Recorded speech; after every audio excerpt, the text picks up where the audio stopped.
Hello, कैसे हैं प्यारे बच्चों। आज बहुत अच्छा टॉपिक लाया आपके सामने। Winds, storms and cyclone. आंधी, तूफान, हवा, साइक्लोन क्या होता है ये देखते हैं। तो बेंजामिन फ्रैंकलिन साहब क्या बोले, परिश्रम सौभाग्य की जननी। प्यारे बच्चों, हम जितना परिश्रम करेंगे उतना हम सौभाग्यशाली होंगे, उतना हम आगे जाएंगे। तो मूविंग विंड क्या होता है प्यारे बच्चों। मूविंग विंड मतलब बहती हुई हवा। हम क्या करते हैं, जब आंधी तूफान आता है, पेड़ पौधे ऐसे ऐसे हिलते डुलते हैं, तो हम क्या कहते हैं कि एयर मूव कर रही है, एयर हवा बह रही है, तो उसी को बोलते हैं moving wind. Moving air is called the wind. Wind किसे कहते हैं, विंड का मतलब होता है तूफान या तेज हवा। तो मूविंग एयर को हम क्या बोलते हैं, विंड बोलते हैं। ये इसका विंड का डेफिनेशन हुआ। Moving air is called the wind. Air exerts pressure. प्यारे बच्चों, हवा दबाव डालती है। अब बाइक, जैसे जिधर से हवा आ रही है उधर हम बाइक चलाते हैं, बहुत मेहनत लगता है। क्यों? क्योंकि एयर प्रेशर डालती है, दबाव डालती है। कैसे?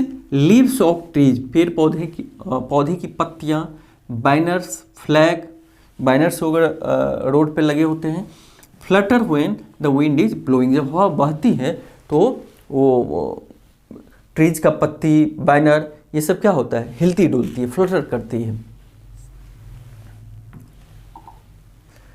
If can with hot water, hot water किसी बर्तन में रखा है, बीइंग कोल्ड, अगर उसको ठंडा किया जाए, shape of the can gets destroyed. किसी बर्तन को अगर आप किसी बर्तन में हॉट वाटर रख दो, गर्म पानी, और बंद करके ऊपर से ठंडा पानी डालिए, तो बर्तन का आकार टेढ़ा मेढ़ा हो जाता है। क्यों ऐसा होता है?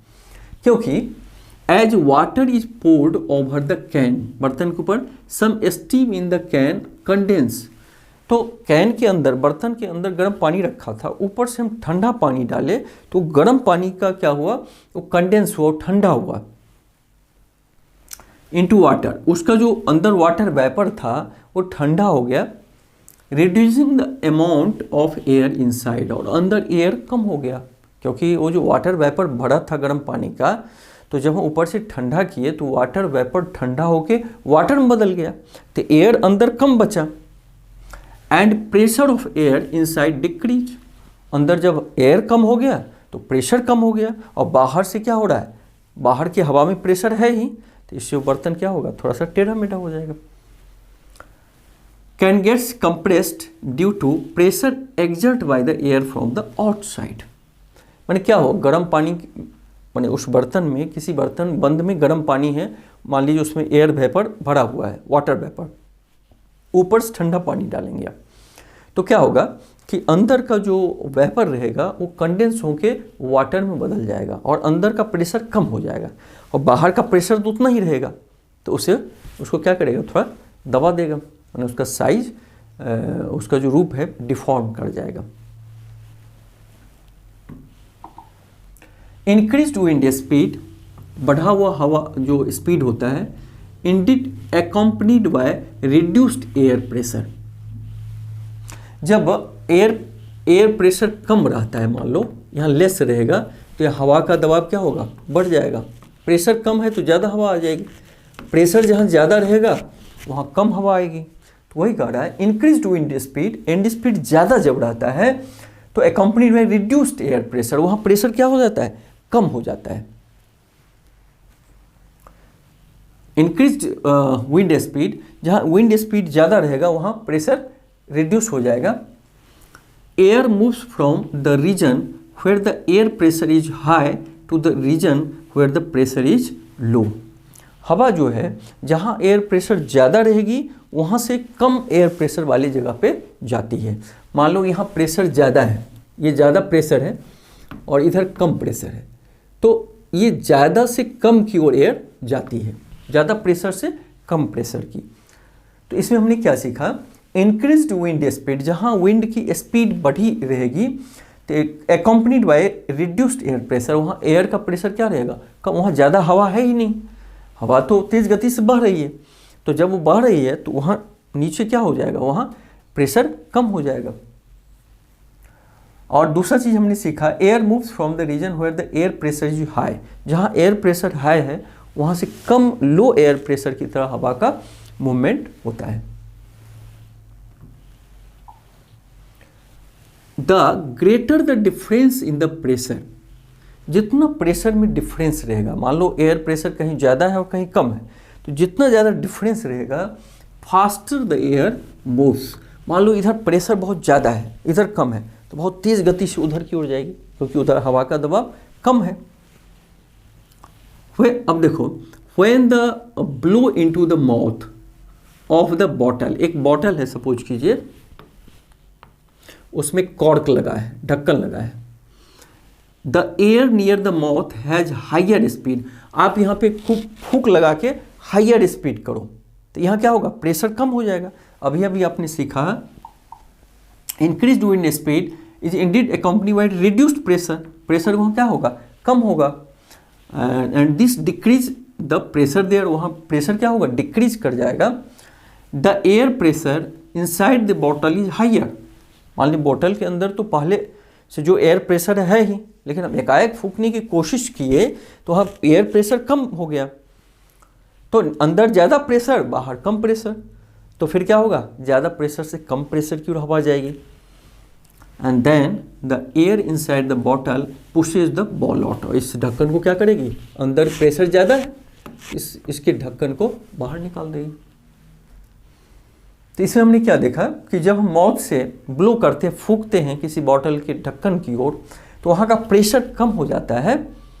भाई वहाँ का हवा को हमने हटा दिया तो प्रेशर कम हुआ, फूंक के हटा दिया तो प्रेशर कम हुआ, बॉटल में अंदर ज़्यादा हवा है तो वहाँ प्रेशर ज़्यादा है, तो ज़्यादा प्रेशर से कम प्रेशर की ओर हवा ब्लो करती है, बहती है, तो जब इधर बाहर निकलने की कोशिश करेगी ढक्कन को हटा देगी।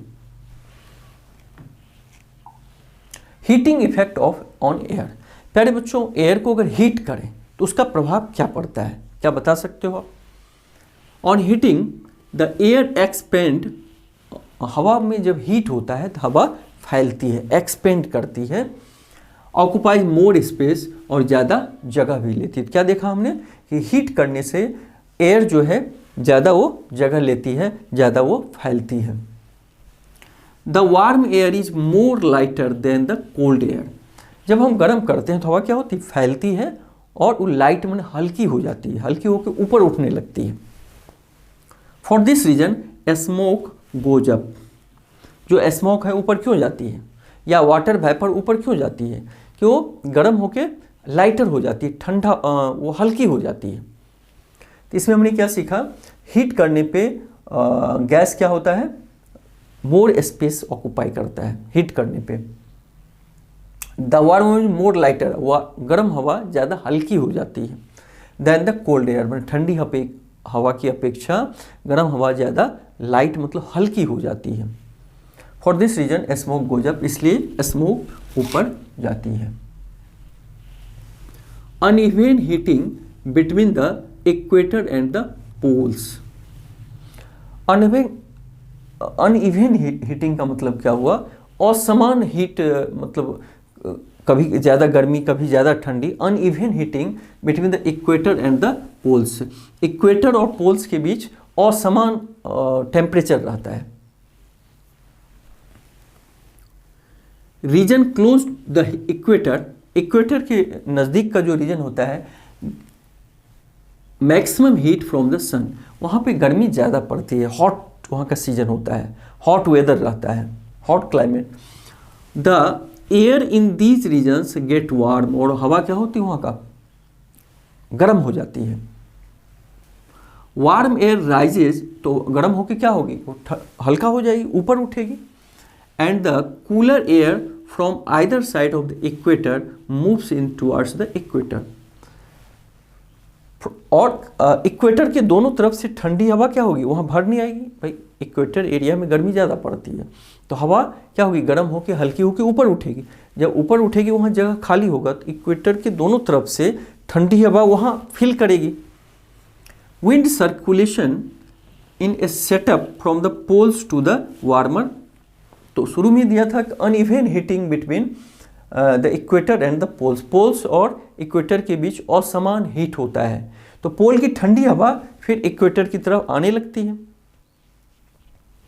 तो इसमें हमने क्या सीखा, region close the equator get maximum heat. तो इक्वेटर के आसपास हीट क्या होता है, ज़्यादा होती है, तो वहाँ का हवा गर्म होकर ऊपर उठती है। जब ऊपर उठेगी तो पोलर रीजन से ठंडी हवा वहाँ पे आती है। Uneven heating of land and water, land और वाटर में असमान जो हीटिंग है उसको हम देखते हैं। In summer region close the equator get maximum heat, जो इक्वेटर के पास का जो रीजन है गर्मी में क्या होता है, बहुत ज़्यादा हीट हो जाती है। The air over the land gets heated and rises, वहाँ का हवा ठंडा होके गर्म होके हल्की होती है, ऊपर उठने लगती है। दिस कॉजेज द विंड्स, इससे क्या होता है वहाँ थोड़ा सा हवा तेज बहने लगती है, क्योंकि जब वहाँ की हवा गर्म होकर ऊपर उठेगी तो वहाँ जगह खाली होगी, तो आसपास की हवा तेज वहाँ पे आएगी भरने के लिए। To flow from the oceans towards the land, और समुद्र से भी हवा वहाँ आएगी। देयर आर मानसून विंड, उससे क्या होगा वहाँ पे मानसून विंड आएगी। मानसून विंड क्या होता है, जो समुद्री तट से हवा, ठंडी हवा उस जगह को भरने आती है। किस जगह पे, तो इक्वेटर, जहाँ पे इक्वेटर होता है, इक्वेटर के आसपास जो गर्म हवा ऊपर उठ जाती है उस जगह को भरने के लिए समुद्री तट से ठंडी हवा वहाँ आती है। उसको हम क्या बोलते हैं, मानसून विंड। उससे बारिश होती है। The monsoon wind carry water and it's rain, उधर से मानसून विंड ठंडी हवा आती है समुद्र से, तो अपने साथ वाटर भी लाती है और बारिश भी होती है। तो इस तरह हमने देखा कि अनइवन हीटिंग में असमान हीट रहता है पोलर रीजन में, इक्वेटर में या सी साइड में, इक्वेटर साइड में, ये हमने देखा। तो ठीक है प्यारे बच्चों, आपसे मिलके बहुत अच्छा लगा। फिर मिलेंगे नेक्स्ट पार्ट में।